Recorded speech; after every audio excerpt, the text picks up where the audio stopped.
dear listener, and welcome to The Safe Room, a survival horror gaming podcast, book club, game club podcast. I started so slick and then completely face planted. I'm Grace, your co-host, and with me is the other co-host, Rose. Hi. Hello, I love books and/or games. That's right. That's what this is all about. We're back. We're back. We played Fatal Frame 4, aka Fatal Frame Mask of Lunar Eclipse. I played this like 2 months ago, so this may perhaps be the least charitable I will ever be to a game so far. Yeah, I did. I finished it 2 days ago. We had some technical difficulties. Yeah. Or I had some difficulties specifically, and also I was way behind in the first place, so, you know, that contributed to this taking forever. But the game in my mind's eye is less favorable than maybe I would have been if I had just finished it. Yeah, I mean, I feel kind of similarly in the sense that I have been pretty high on Fatal Frame as we've gone forward. Yes. I think each Fatal Frame game feels like one is really good, two is like a really meaningful and interesting expansion of that. And then 3 I just think is like ambitious in this really exciting way that also just recontextualizes both the prior games. Like, I think it's so cool. Yeah, it's like a synthesis of like previous Fatal Frame games and also like just a deeper rumination on what it means to be in a Fatal Frame game, I guess. Yes, yeah, kind of, yeah. For sure. And it's fantastic. I think I think this game is kind of shit. Yeah, I mean, I think I put this to you even when I was just like a couple hours into it, but this did not change over 10 hours, or 11 hours maybe. But this game has all the pleasures of Fatal Frame. It has everything that I like about the prior games. It just is not as much, and it is more annoying. You know? And I think that is enough to kind of be like, yeah, just, I don't know why you would play this. On some level. Like, over 2 or 3, you know? Yes. So this was published on the Wii in 2008, and it was famously not brought over here when it was released, and then it was released in 2023. And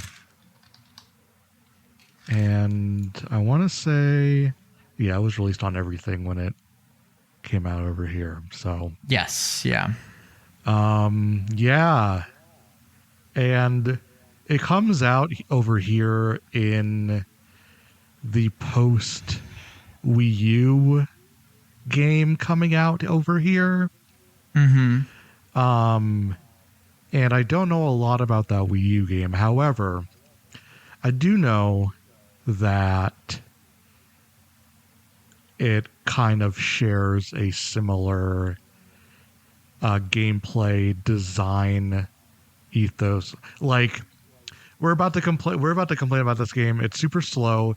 Sure enough, I saw a clip of the Wii U game, and it is the main character like running across the screen as fast as possible. Yes, yeah.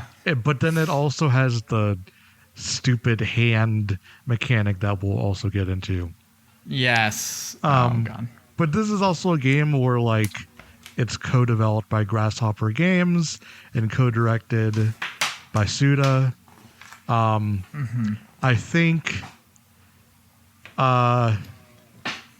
I think if you were, I don't know. I think if you were interested in this game because of both the Fatal Frame and it's a watered down version of Fatal Frame, and it's like barely not like it's not a suited game. It doesn't satisfy either of those things for me at all. Yeah, I think it is. I mean, I feel like I do think at a base level, like in, well, I guess I don't know. Maybe part of this is a translation because we also played two different translations. I think, right? Yeah, I played because you played the modern. Yeah, I played the official re-release. Yeah, and I played the fan translation for the Wii version. Mm-hmm. But I think on a base level, this is a well-written game. Sure. Like I think like a lot of the pickups are really evocative. There's like an interesting set. I mean, obviously this is a game kind of about identity, about like dysphoria, in a literal sense, right? Like looking at the mirror and not recognizing yourself. There being this like, childhood. I mean, it's also about death, right? Because every Fatal Frame game is about mourning and grief, right? And I think it like capably balances all that stuff. It has like an interesting, like it's evocative, right? But I think at the same time, like it feels a lot more scatterbrained. Yeah. And like, even though there's a lot of like detail in terms of like, knowing exactly what was going on in the village in Fatal Frame 2, like takes some like soulsy investigation, like picking up a bunch of different pickups, like charting out the timeline of things in your mind, right? But I think that you don't have to do that to get to like the emotional heart of that narrative. Yeah. Right? In a way that I think you kind of have to do this time, right? I think if you want to experience the stuff that's most interesting about this narrative, it's like going to be in a pickup and it's not going to be in a cutscene, right? I feel like prior games had a much better split of that sort of thing. Right. Yeah, that is true. Especially when you get to the guy what has a flashlight instead of a camera. Yes. Which is definitely like the most Suda coded part of this game. As you're like just this guy that shows up with a flashlight, with glasses. Yeah, and you're like a detective, which is not. There's always been a element of like paranormal investigation to these games, but there just hasn't really been like a detective type person, which is like what he's a cop, right? Like he's a detective. He's like, yeah, that's like his deal. And you're going around collecting pickups that detail the symptoms of moonlight syndrome, and you're like, did you just make up a reason to put the phrase moonlight syndrome in a video game to have that continuity? Yeah, it's but yeah, you are right that like there's so much expository information in those notes. Yeah, it's kind of hard to keep track of like, and I think part of this is just a function that I played it over like a long period of time, right? But it was kind of difficult for me to like remember all the names and keep track of everybody. Which could be a failure of mine, but which like even like this game has audio logs and they feel very underutilized. Yeah, because it is just like. And granted, like Fatal Frame 1 especially had this of like somebody dryly telling you what research is happening. But for sure. But it felt very like aimless to me. I don't know. Yeah, no, I think there's like I don't know. I do feel like let's talk a little bit about structure, and I think it'll help me make this point.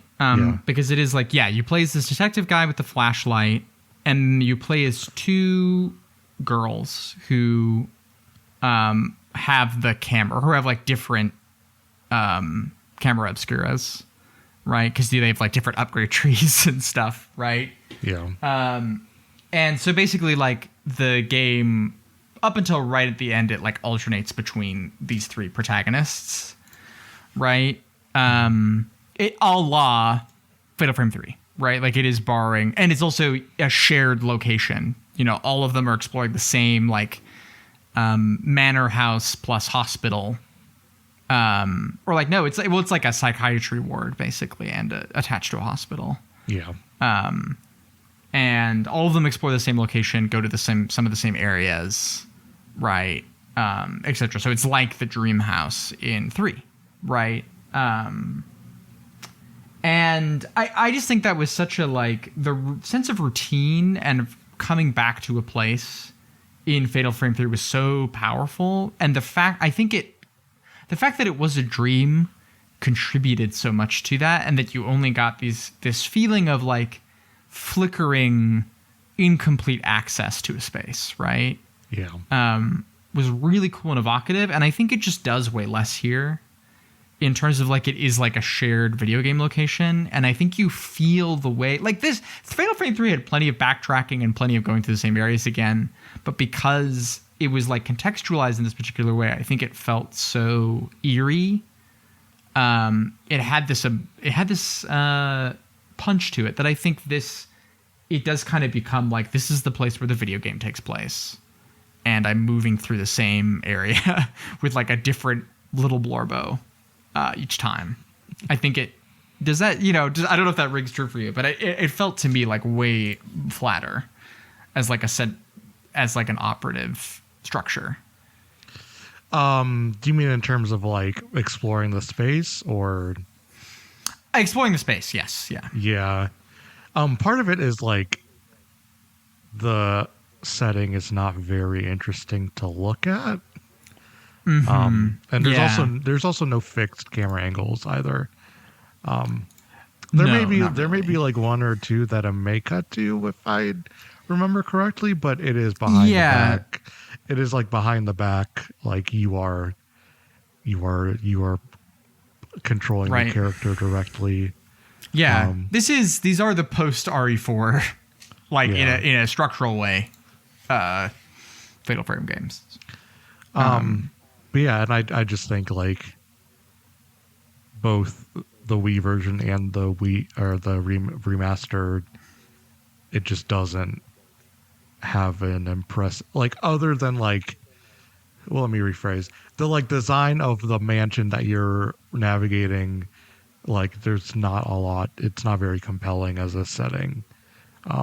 Even though it is very like, it has like a hidden laboratory and like all of the kind of conceit you expect from a mansion from a horror game. Just the visuals of it just does not hit. And yeah, it's rough. It's rough to overcome that because so much of the game is just you walking slowly down a hallway and like taking in the atmosphere. Well, and I think it's also the camera is so close to you that you don't really get an opportunity to like take in the space, right? You are looking at. I felt, I don't know, like this has been kind of an element of Fatal Frame throughout, but I did feel a lot more the sort of like leeriness of it this time around, that it's like there is kind of like you're looking at a young girl and she's wearing like a super weird, like not exactly like kind of lingerie-y outfit, not in terms of like how much clothing or little clothing there is, but just in terms of like the ornamentation of it. Yeah. Right. There's something just kind of like sexualizing about the way the game looks that I feel like is there in like Fatal Frame 3 maybe, but like feels a little bit less intense and direct, right? For sure. It's so funny you say that too, because you played the fucking Wii version. Right, yeah. It is so much more the case too in the remaster. Right. Well, because Maiden of Blackwater has the thing where it's like their clothes get wet, right? Yeah. Or something, yeah. And even like there's a Wii remake of 2, and that is like the most direct, like we're going to sexualize the kids more. If Yeah. you look at the character design in that remake. Right, as compared to Yeah. And I don't know what led to that. If like, I don't know. If we need to make all the games like Dead or Alive or something, I have no fucking idea. I don't know. Yeah. But yeah.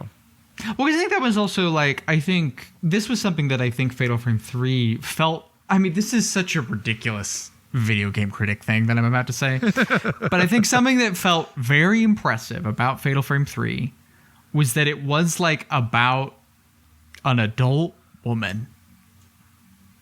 Like it felt like an adult story in a real way, right? Like it's about grief, obviously, and stuff, but like it centers a protag who is like not just out of youth, but is like been an adult for a while and has a career and has like some sense of stability, which I think is like even among like female protagonists in games is sort of rare, or like this particular kind of like career woman place, right? It's just not often explored, and it is in a really direct way. And I think it does feel something like a backstep that it is like the two protagonists are, outside of the detective, are like girls just barely adults, right?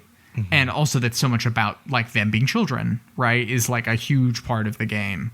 And I think the way that like I appreciated the way that Fatal Frame 3 was like simultaneously a game about adulthood and about dealing with things that happened in your past, right? I think that felt really powerful, and I think that there's some of that stuff here still, but it just does feel like a little bit of a backstep.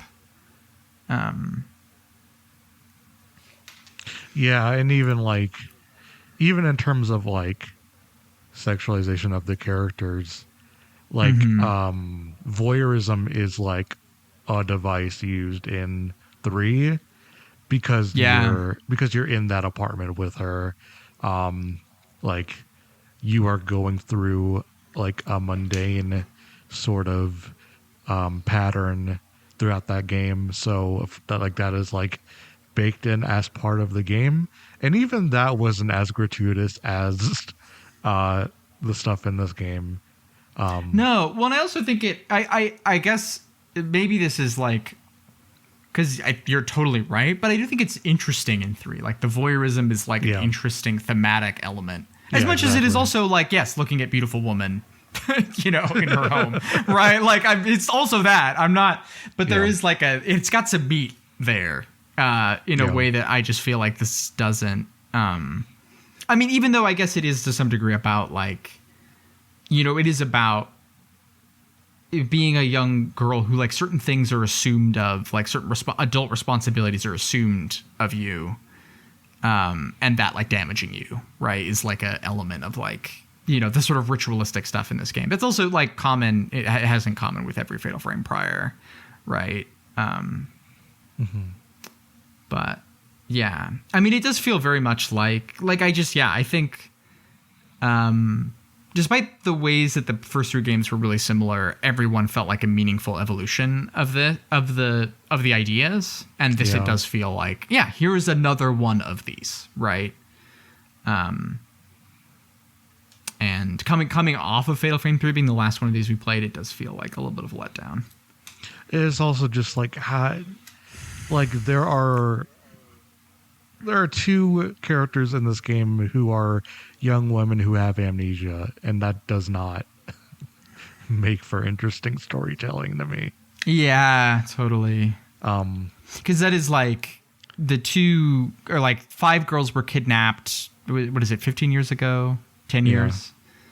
And the game is secretly only about one of them. Yes, that's true. Yeah.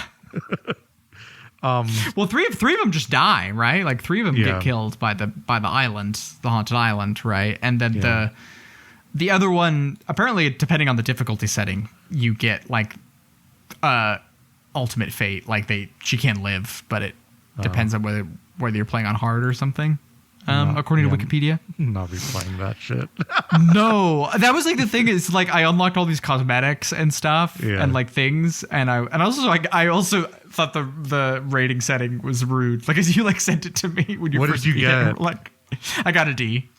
Yeah, fuck that. Yeah. The game is like 4 hours too long, and you're gonna give me a fucking D? Shut up. Get out of here. Also, like, well, let's. I feel like I'm hip hopping all over the place, but like that's the thing is like this game is kind of annoying, and like I know that we're both fans of some friction.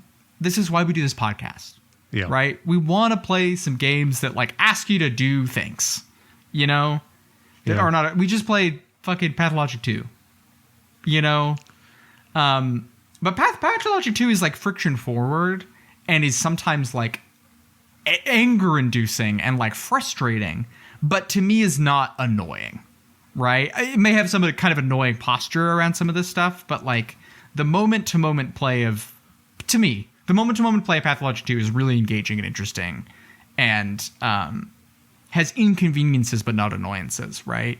And like it feels like to be Fatal Frame 3 is full of annoyances. It's full of things that are just kind of bothersome and tiring and like silly, you know? Yeah. Which is like the arm thing you mentioned earlier. It's like when you pick up an item. Okay. This game has a mechanic where if you pick up every item in the game, every single one, you have to hold down the B button and it goes to a first person shot of your arm as you slowly pick up the item, and if sometimes a ghost may pop up and grab your arm, and if that happens, you lose the item, right? Yes. And it's, as far as I understand, it is like arbitrary, right? Whether you like keep it, or like you can't do something to prevent the ghost from grabbing you. Yeah, but I had this happen maybe 3 times total over 12 hours. Like it's nothing. Right. Well, also I guess apparently like it. Someone I think a friend of mine was telling me about this, that when she played it on the Wii back in the day, it was like she could hear it. Yes, you could arm. Right. Yes, you could hear it. You can hear it load on the Wii. It's so dumb. Why would you do it like that? Yeah. So it's just like not. I was literally never a single time was I like frightened by the arm showing up. It never scared me. And there's also like you lose the item, but it's not like nothing happens. Yeah, also like because like the game isn't gonna soft lock you. Like if you're picking up a required item, it's not gonna take that away from you. So it's just like, oh, I guess I can't pick up like this consumable that I don't actually need that bad. Like, right. Because I mean, at least on the difficulty I played on, it's like there's a shop at the save points where you can buy consumable items, and it's like I had so many points that I could always buy stuff. Right. I never had like a lack of money to get like herbal medicines and things with. Right. Yeah.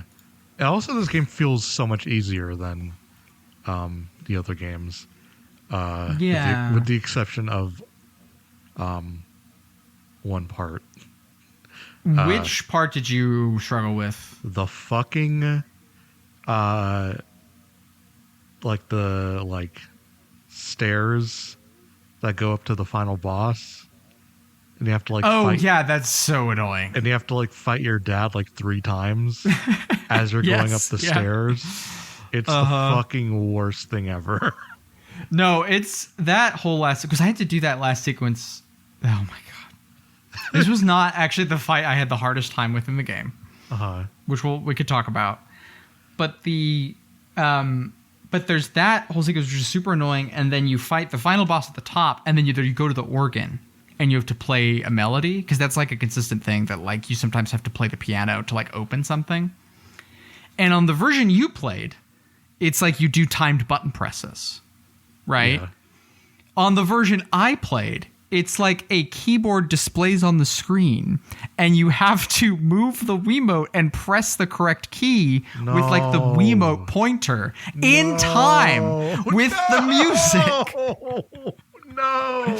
Which is impossible because, you know, this is not a Wiimotion Plus title. It is not precise, right? And so it took me so many tries. And then also, when you fail 3 times, you have to fight the final boss again. So the first time I kept failing it, fought the final boss a total of 4 times, died on the 4th time, and then had to climb all the way back up the tower to fight the final boss again. And then I did get it the second try, the melody, but it was like truly my mind was melting. There are certain things that should just send one to game development jail. Okay. Yes. Yeah. That's wild. You can't do that. Oh my god. Because like, yeah, if it had been like I had infinite tries to do the melody, like that would have been super irritating and silly, but like it would have been okay. You know, but the fact that it was like a pressure of like attempt amounts was like, well, also it's just like, what does this thematically add? Like it just feels awful. Like there's no like other emotion except just like irritation that is coming out of this. And I got to that boss battle, and like that was like one of those moments where I was like, cool, this looks cool. This is like a visually evocative setting. And your character is like playing the organ on this like rooftop, and it's like cool. Yeah. But if I had to fight the final boss like 5 times, I would just stop playing. Oh my god. That is criminal. Yeah, it was rough. Oh my god. It was rough for sure. But that boss fight on the stairs really just felt like you mentioned, like it is a step back, not only like narratively, but like game design wise, as you're like fidgeting with like where is the ghost? What angle am I aiming at? Well, I think there is like, I think part of it is just that, I mean, I feel like you might not have had as many problems with this, but the Wii controls, it's like just kind of slow because you move the camera with the Wiimote, right? And so it like is kind of hard to like adjust. And eventually I remembered that like you can hold a button and it like, you know, shoots the camera to wherever the ghost is, right? And holds it there, which helps a lot when like the ghosts are like fading in and out or like zipping around, right? Yeah. But like it just feels like you don't have a ability to like move it quickly. And the game is so claustrophobic that it can be really hard to get positioning right. And that ends up being like so much of the game is like trying to get yourself in the right position so you can evade an attack or like get an effect or get enough time to like power up your shot, your photo. Yeah. Right. And that just being like kind of always a hassle to do was, I think, like, again, I mean, I don't know. I don't want to sound like, oh, I'm upset that the game was frictive, that it had friction in it. But it just felt like just kind of irritating. You know, it's not like these fights are hard exactly. Yeah. Or do they require a lot of skill to complete? It's just sort of like tedious. Yeah. Which I think is a shame when it's like, this is a combat system that I've liked a lot over this whole period, right? And I do feel like this just felt like the weakest instantiation of it. Yeah. The fight I had the biggest amount of trouble with was the one with like the evil girl who's in the like puppet, who has like all the doll parts in her room, like hanging from the ceiling and stuff. And she has like a secret bedroom that you go into. Yeah. And you like try to open the door in that, and then she pops up again. You like fight this ghost like twice in a row, basically, as like the two different girls. But it's like the room, the second like secret bedroom is like an L shape. And so it's really tight, and I just couldn't. And also she's like short. Yeah. So like when I hit the B button, like the default posture of the camera sometimes like did not line up with where she was, and so I couldn't get a good photo, and I'd have to like lower it. And it's like with the Wiimote, it's like hard to lower the thing properly, right? And so I'd have to like really tilt it. It would take forever, and then I usually get hit for damage by that point, right? And I think this was also kind of before I had some of the abilities to let me track ghosts, or maybe I just forgot. That's also possible. But it was just like it took me so many tries to get through that. And was, again, I was just irritated the whole time. Like, it just felt annoying. It felt like I didn't know how I was supposed to do things. Although the mechanic I did remember that helped me is that you can evade ghost attacks by like timing a wee waggle. Like at the, so it's like if I was like, oh, I'm about to get hit, I would just like frantically shake the Wiimote, and then usually I could dodge out of the way sometimes, which is a neat little addition. Like having something to like fail safe if you go for like the fatal frame counter and miss it, that you still have like, oh, there's a way for me to like get out of the way potentially. But it is annoying that you got to waggle the Wiimote to do it though. That's kind of annoying. Yeah.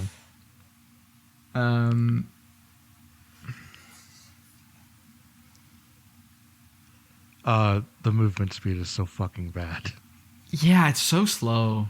There's a run button, and it's the most insulting run button I've ever seen. Well, did you know I was listening to the Wrench Touch Patreon podcast, shout outs, and they were talking about the Mass Effect, original Mass Effect, and apparently when you hit the run button in that, when you're not in combat, it just puts like wind indications on your character. It doesn't actually change the speed. Right.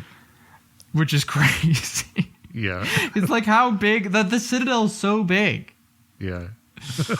and you just gotta walk. Very funny. Yeah. Anyway, but it's like, I think I called it like the girl trot or something. Because they're so they can't run. They would never run. That might ruffle their skirts, I guess. So they're just like, it's very weird. I'm just like, I don't know. Like, I think it's okay for them to be frightened. I understand there's a certain amount of like deliberateness that the game encourages. Like, and this is actually something I like about the horror in these games is like the having to look at the thing, putting the camera up, having to look at it, and like having to engage with it. And also like the best way to damage it is for it to like wait until the very moment it's about to harm you before you pull the trigger. That's cool, right? But I think they could run. I think it would be okay if they could run. Yeah. And then even sometimes if you time it right, did you have instances where like you timed it right and it still didn't register as a hit? I think so. Yeah. It seemed like it didn't. Or sometimes when it was like because usually when you get the fatal frame, it's like you can combo it 2 or 3 times. Yeah. And sometimes it felt like the third time didn't register. Or like it was sometimes hard. Sometimes I felt like, oh, I missed that, but I can see the person in the frame or like whatever, sometimes it felt hard to read like what exactly had gone wrong, if anything, right? It could just be a glitch or something. But yeah, that happened to me a lot. Yeah.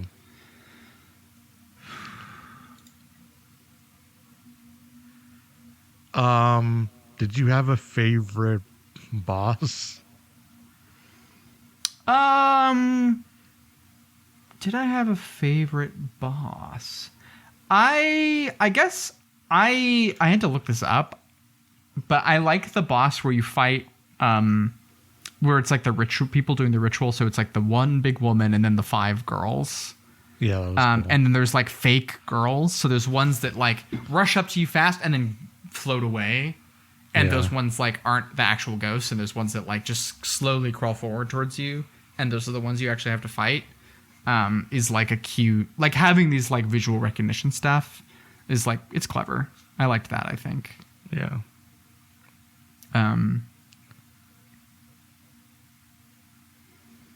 I thought the like, there's like the ritual man. It was the big staff. He was kicking my ass. That was annoying.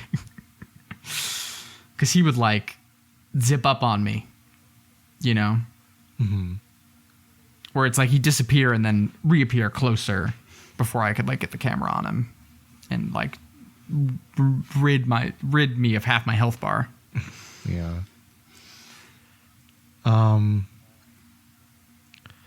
I'm trying to find it. I pulled up a video of the game.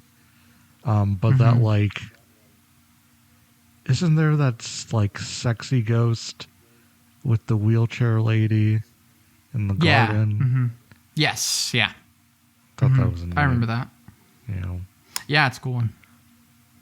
I think the stuff with her, like, who's sort of a mother figure to one of the girls, and that becomes like a portion of a chapter, right? Is like their relationship. I think that stuff works well. I mean, she's a very similar figure to like the tattooed woman in Fatal Frame 3. But I think it all works well. I think that's kind of the thing is it's like, yeah, like I've seen this before. Yeah. You know, like you did this this was really good last time, you know? Sure. Yeah. I think some things that worked well in this game, whoever directs the cutscenes still has it. Yes, definitely. Like the FMV direction is still fucking amazing. There's a few shots I really love. Like there's the one of the woman ghost we were just talking about, like getting out of bed behind the like fence that's like all these square holes in it, and it's like her face like fits into one of those, right? I thought that was lovely. I love the shot of like Ruka, I think the main girl's like dad looking back at her through that's like a recurring image. Yeah, just there's still like a lot of lovely frames in Fatal Frame. I like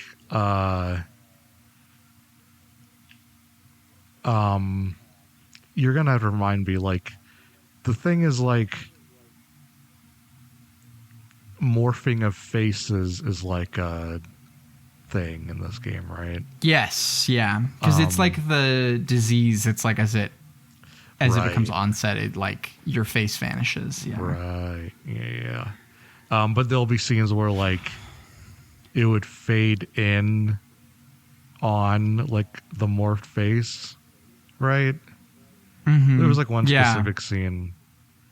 Might have been towards the beginning as she's like playing the piano, and it like messes with her face as it's like cutting back to memories she's had. Yeah, every shot where it like transforms them into the younger version of themselves, I was like, this is what I'm here for. Yeah, this is what I want. It's cool.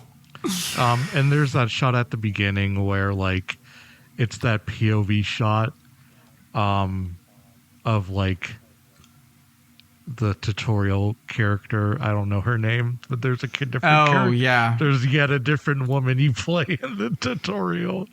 But it's like her POV as she's like walking behind the girl, and then it like fades out as like the other girl's getting captured. Yeah. It's cool. It is cool. Oh yeah, and it also does the same thing where it like plays with like film grain showing up in flashback sequences and stuff like that, which is cool. It's cool every time. Yeah. Yeah, that stuff's cool. I love the like chapter title screens. Those are all super cool. Those are really good. Yeah, the like collage kind of stuff. It's cool. Yeah, those are lovely for sure. And I think I think the best looking stuff is like everything that has the moon in it looks good. Yeah, true. Like when you Yeah. get to I the mean, I think that's when you get to the shrine and then like the one time where it like sets up a shot of the shrine and then the moon, like yeah. it was good. It was really good. It is good. I mean, I think that's like the thing is the moon, like the moon being this visage, you know, that also like changes shape and vanishes, right? And that being like a parallel to like the way the game is thinking about identity. You know, this it's cool. Like it's smart, right? And I just think it like doesn't quite like it doesn't like it's smart, but it doesn't, you don't feel it, you know, in the same way that I think some of the stuff with like the, you know, the red butterflies and like the tattoo stuff in 3, which are like have this thematic resonance, this like, you know, ability to interpret it, but also are just like kind of emotionally powerful, like on their face, I think. And like, in a way that, I don't know, I think this stuff could be, I just don't think it quite lands it. Yeah. Yeah, and part of it is that like lack of focus. Like, if you didn't play as like 3 to 4 characters in this game, if you just make it about the main girl and like have some interiority there outside of what we get towards the end with her and her father, feel like it would feel a lot more cohesive. Yeah, for sure. I think it is like, you know, because there are a lot of girls and I think they are kind of equivocated to each other. There's not really like a strong difference between them. Yeah, but that might just be, I mean, that is also maybe a function of like, hey, if I'm reading, if I'm really paying attention to the extraneous material and thinking about it, thinking through it, then that would be articulated more directly.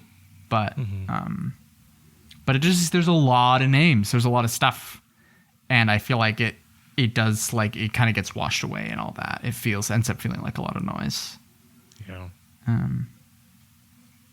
Which is unfortunate, because I think that's like, those, again, the previous games have some of that element to them, but just have, I think, a really solid, like, emotional core that I think this just doesn't quite manage. Yeah. I also meant to shout out the, like, painter stuff that was really good, too. Oh yeah, the paintings are cool. Yeah. Yeah. Outside of those, though, not a very interesting visual design here. Yeah. No, I think that's true. No, I do think that the houses and the places in 2 and 3 especially felt more evocative.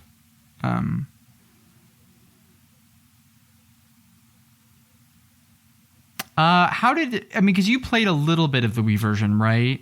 Am I remembering correctly? Yeah. And then swapped to the remaster. Yeah. How did you feel about the difference between those? It was fine. Most of the changes are like making the game brighter with like the lighting. Yeah. The environments are exactly the same. And they didn't like, it is the same kind of grimy textures from the Wii version, which is like fine. But like, again, there's not a lot of interesting things to look at in this game. So, you know, it's like, I think the biggest improvements would be the controls. Right. Because those are not, the like music thing was like only mildly frustrating in that there are way too many buttons for what they were asking. But knowing now that like you had to do motion controls, no, totally fine method to replace that stuff. Yes. So, yeah. But other than that, it is a very like not that substantial difference in terms of what's there. Yeah. Other than like the character models are completely different and they look more like fucking Yoko Taro characters. Other than that, Yeah, except they don't quite have the sauce. yeah. But it's something. This is like, you know, say what you will about 2B. It's like kind of an iconic design at this point. Like it, you know. Yeah, That has a silhouette. This game really you know? has to really make you work for like the good costumes that, you know, are super objectifying.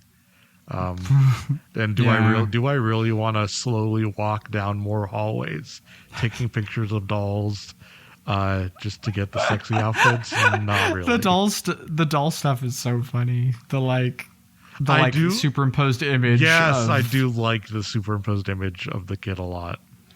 Yeah. The curse of the doll has been broken. It evokes a better game than this, unfortunately. Yeah. Yes, for sure. But yeah, that's basically all I have to say about this game. I guess. I don't know that I've got more. We didn't really summarize the plot, but I mean, girl explores haunted house and breaks the curse that defies it, learning to grieve what was lost in the process. You know, like that is what happens.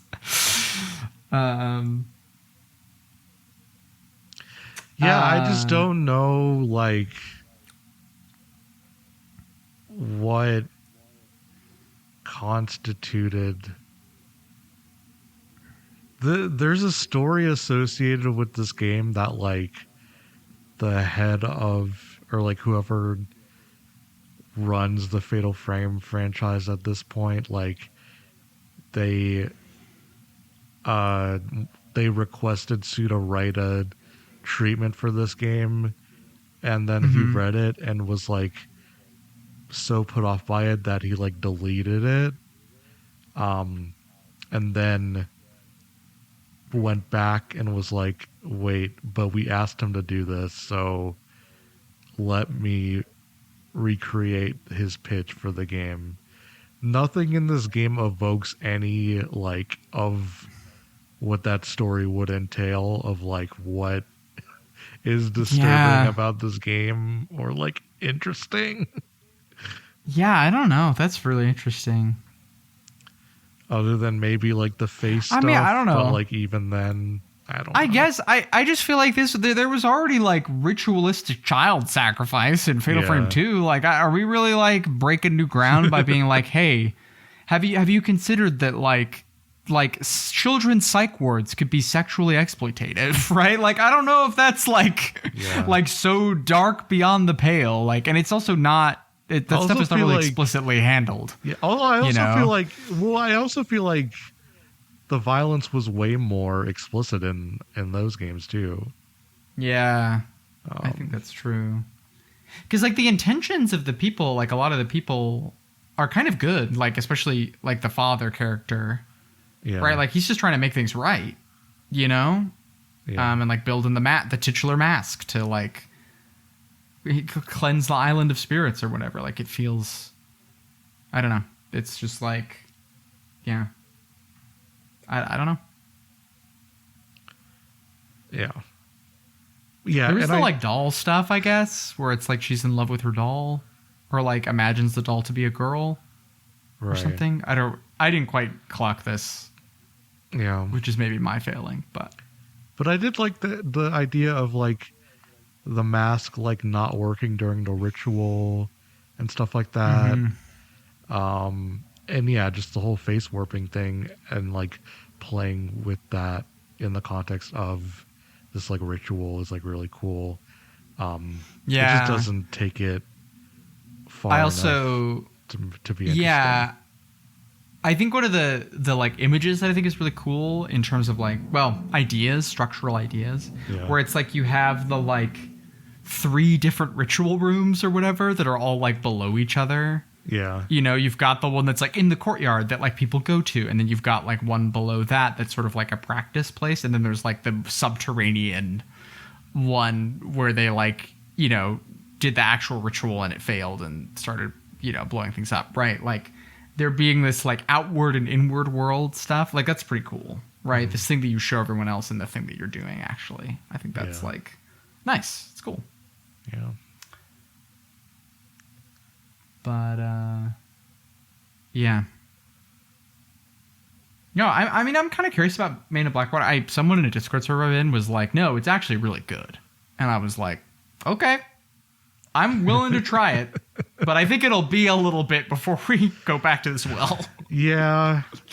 Especially knowing that the hand shit is in that game too. Ugh, yeah.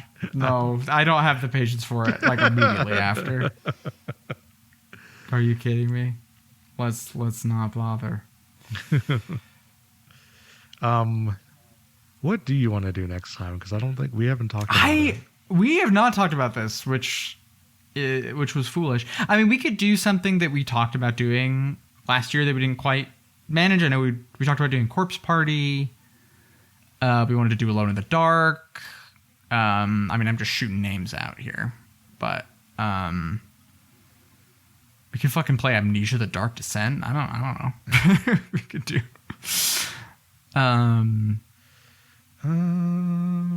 We could do like Siren. But maybe we want to do something a little bit less like straight survival horror after this. Well, the problem is this wasn't survival horror enough. You know what I mean? I see what you mean. Yeah, no. I'm here for it.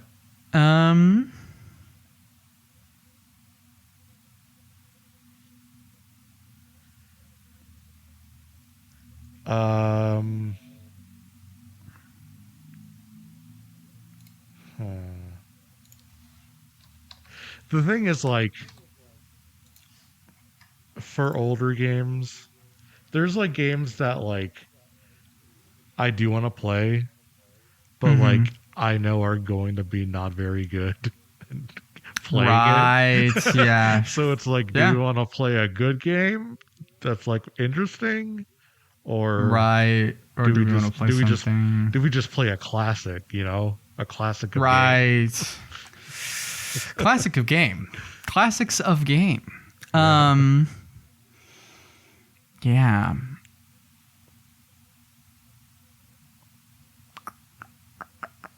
I mean, yeah, I'm just looking at it. Oh, we could play Alyssa. Which is like, you know, classic ass horror game. Very, very like Resident Evil, like first Alone in the Dark sort of vibe. Do you know what I'm talking about? I don't. I'm posting it.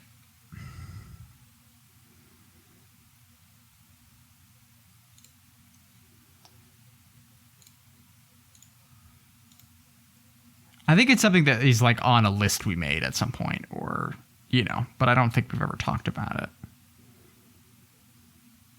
Why is I guess it's just a joke.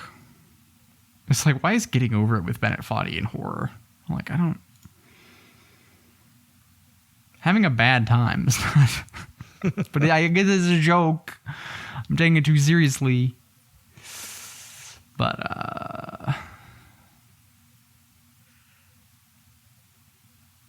I'm down to play this. Yeah. I also just picked up The Path. Have you heard about it? Do you know this game? The Path. Just this Tale of Tales Red Riding Hood game. That kind of made like a big splash in like all game circles when it came out. Like I think I remember reading an article on like apple.com/games or whatever about it. Interesting.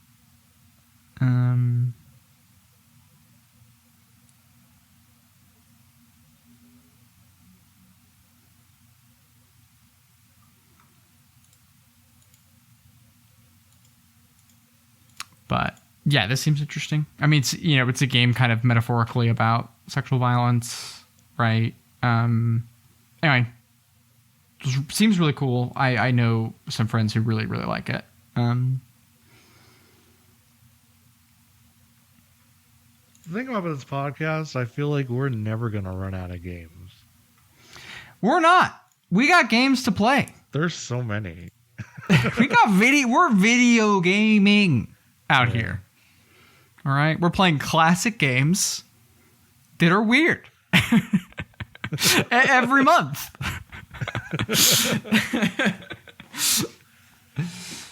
A new monster every week.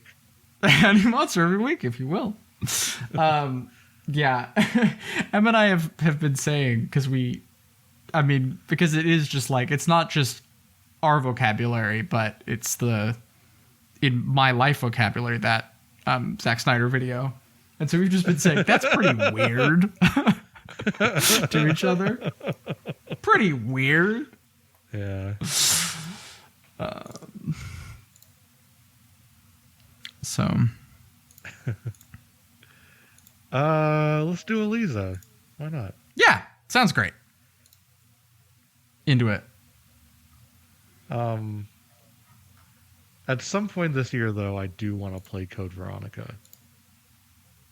Oh, yeah. Hell yeah. Let's do it. For sure. Up for it. Yeah. Within the next few months, but Eliza looks super cool. Yeah. And it's on, like, everything, so let's do it. It. Let's do it. Okay. Sounds good. So, April 2025. Elisa.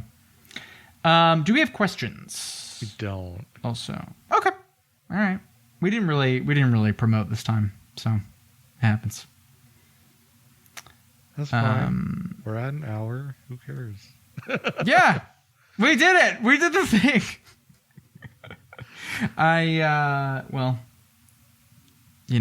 Stay safe, y'all. It's cool that, we could just talk about a mid-Wii game for 50 minutes without an issue. Yeah, no, this is the stuff. This is where you get the podcast. I was worried about it for a second. Yeah, no. We're professionals. We were done talking about the game, and I was like, was that 30 minutes? No, it was 50. Great. Yeah, awesome. Great. Amazing. Yeah. Do you want to plug anything? Well, we started a new issue at Tier, on Lovely Lady RPG, tier-review.com. I'm on Blue Sky at graceandthemachine.bluesky.social. Yeah. There you go. Bluest Rose, 430 on everything. Patreon.com/thesaferoom. If you want to listen to our bonus-odes, we are covering David Lynch's Lost Highway this month for our Patreon. That'll be probably next week that'll go up. I still have to rewatch it, so yeah. Yeah, I think I'm watching it tomorrow, so. Yeah, I think that's it. All right. Play a better game than Fatal Frame 4. Please.